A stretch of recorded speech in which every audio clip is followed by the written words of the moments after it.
Welcome back. According to endgenocide.org, the Rohingya Muslim ethnic minority in Burma have been called, quote, the most oppressed people on earth. United Nations officials and independent human rights groups have reported evidence of direct state complicity in ethnic cleansing and severe human rights abuses. Who are the Rohingya and why is this happening to them? To help us answer these questions, we have in studio with us today Ahmed Ramadan, Outreach Coordinator for the Burma Taskforce.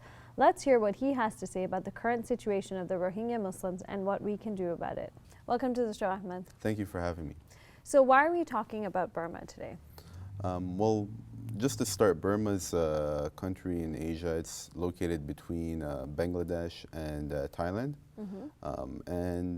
We're worried about some of the human rights violations that are going on in the country. We're trying to raise awareness about that. So I appreciate you having me so we could talk about this today.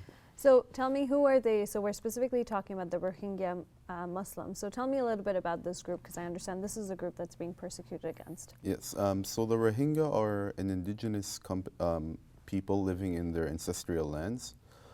In the past 60 years, they've been facing systematic persecution backed by the government.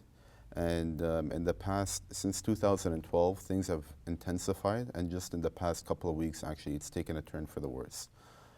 So the Rohingya themselves, they're a Muslim minority. They make up about 4% of the population. So Burma, also known as Myanmar, has a population of between 55 and 60 million.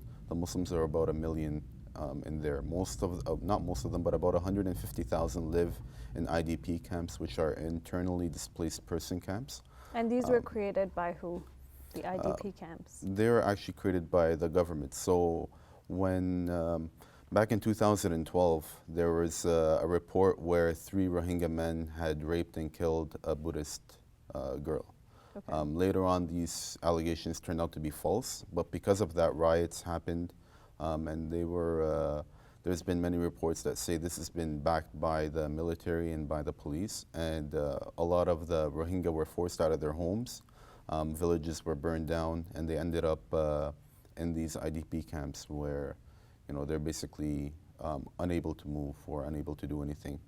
One of the big contributors to their downfall was in 1982, their citizenship was revoked. So they're actually stateless right now.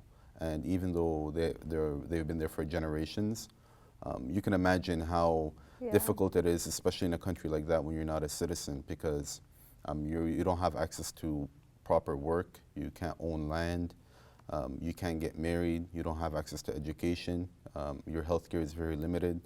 So there's like 1 doctor for every 83,000 Rohingya, which is pretty difficult for people. So do we know what started? I know you talked about the incident in 2012. Is that sort of what led to this? But then you're talking about the fact that they're stateless at this point, and that dates back to the 80s. So did the Muslims do something? Why is this happening to the Rohingya Muslims in particular, or are there other minorities who are also on point? There are other minorities that are being persecuted there. The Rohingya themselves, they're known as the most persecuted people on earth by the UN. That's what they were called by the UN. There have been studies by Yale University and by Queen's University considering what's going on with them, a genocide. So we could come back to specifically this point, but to answer your question, we're focused specifically on the Rohingya because they're getting persecuted the worst in Burma. So there are other ethnic minorities and religious minorities in there that are being, persecuted, but not as bad as the Rohingya. That's why we're focused on them. And do you think this is an issue that the Muslim community, it should be on the radar for the Muslim community, or is this something that you want the broader community to take note of and do something about it? I think any humanitarian or any human rights issues, I think the globe should care about, right? As humans, we need to care about other humans. So, anytime that we see anybody being persecuted or wronged, we need to take a stand against it. And this is one of those cases where anybody and everybody should care. Tell me a little bit, I know you're the outreach coordinator for the Burma Taskforce, so tell me a little bit about how that came about and what you're doing. I'm doing something more for, just take up a cause and try to help in any way that I can. And, for me, there was an empty feeling that I wanted to fill. And eventually I made a decision that I wanted to move into an area where I could somehow benefit humanity, even if it was something small or big. And sometimes a position comes or an opportunity comes and God provides it in a way that you don't even understand, and you end up somewhere that you're making a difference. So hopefully I'm able to do that. So what are you doing with the Burma Taskforce? What's the work that you guys have been doing to date? So the Burma Taskforce, we're focused on two main different aspects in work. One is we're trying to work with the government here in Canada. Canada's always been a human rights leader. They give money to other countries to support their human rights and advance democracy and people's liberty and dignity. So we're trying to work with them and create more awareness. I mean, they know what's going on in Burma, and Burma's just moved into a democracy, so they're trying to support them with that. But at the same time, we don't want them to lose sight of the fact that the Rohingya are still being persecuted, and it's getting worse under the democracy, not better. So we want to make sure that they're aware of that. So that's one aspect of what the Burma Task Force does. The other side is we try to raise awareness in our communities. So we want people to know, because a lot of people don't know what's going on with the Rohingya and what's going on with Burma. And on face value, the fact that they've moved into a democracy is a feel-good story, really. Yeah. But that doesn't mean that the work is done. There's actually a lot more work that needs to be done, and there are people that are still suffering and suffering really badly. So even though now it's a democratic society, what you're saying is that the situation has not changed. So the Rohingya Muslims are still in concentration camps, and there are still human rights violations that are happening against them. There are, and actually, in a sense, it's made it for them specifically worse, because the global community, before they moved into a democracy, had a more watchful eye about what's going on with the military regime that was in control. But now that there's a Nobel Peace Prize winner that took control of she's the de facto leader, basically, Aung San Suu Kyi. She's really kind of like the darling of Myanmar, and people look at her in a very nice light.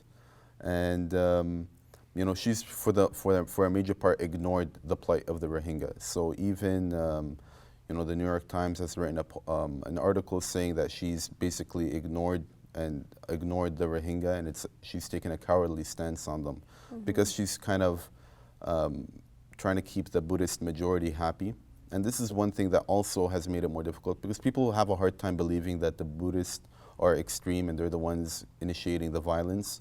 And the matter of the fact is that we're not looking at the Buddhist as a religion. We're looking at it as anybody, when they're filled with extreme ideologies and when it's backed by the government, they can basically skew to that direction. Now I want to take you back a little bit. You mentioned that you are trying to reach out to the government. What has the response been to date with the Canadian government? Or have they been proactive? Are they doing anything? Well, the Canadian government right now hasn't taken a firm stance yet. There are basically things that are going on right now in the background, and I guess they're setting up to make a statement soon.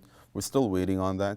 But the matter of the fact is that no matter what they come out with right now, we want them to understand that there's an urgency. So we don't want them to take the stance that because they're in a democracy, we could sit back and let things unfold. There has to be sort of a more active and persistent effort on their part, talking to their counterparts in Burma and making sure that the Rohingya are taken care of immediately.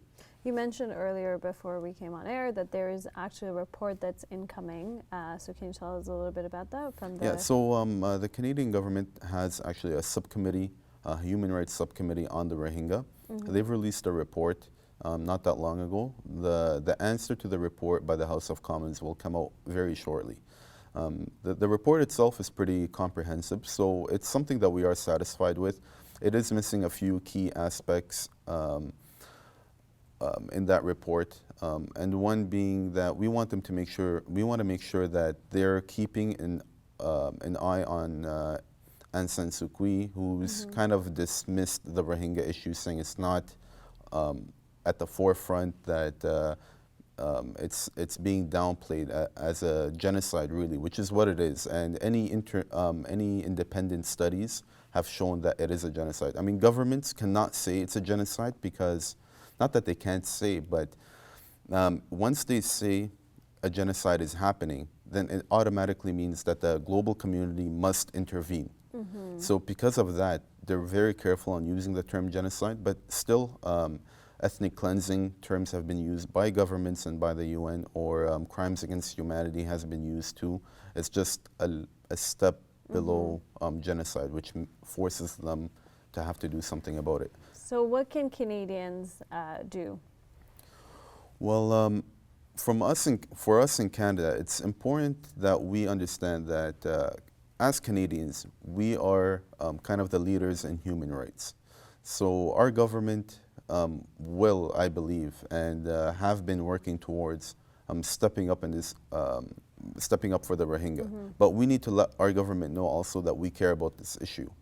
And if Canadians, what we're asking here today, and which is great why, for you having me here, is that we're asking the community to, one, pray for them. You know, we get these sort of campaigns that came out, which are great. Pray for Syria, pray for Aleppo, pray for you know, France when things were happening there. And we want people also to pray for the Rohingya. So that's one thing. We also want them to call their representatives, and you could tweet at them, you can call them, you can email them. Yeah, local MP, and also you could go directly to the Minister of Foreign Affairs. You know, whoever that you feel can make a difference. You know, they could email at canada@burmamuslims.org, and we could let you know kind of the important figures that you can contact and let them know, voice their opinion on the issue. So that's the second thing, and obviously work like this takes money. So if people want to donate and help us out, you know, also you can contact at canada@burmamuslims.org. So these are kind of the few things that we're asking people to do.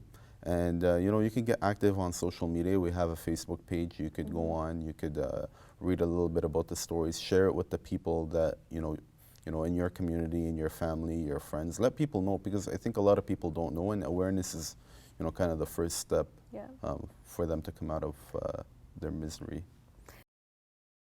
Hey YouTube, we hope you benefited from this video. If you liked it, or if you didn't, let us know in the comments below. And if you're interested in learning more, check out some of our other videos. And don't forget to subscribe so you can get new videos every Monday, Wednesday, and Friday.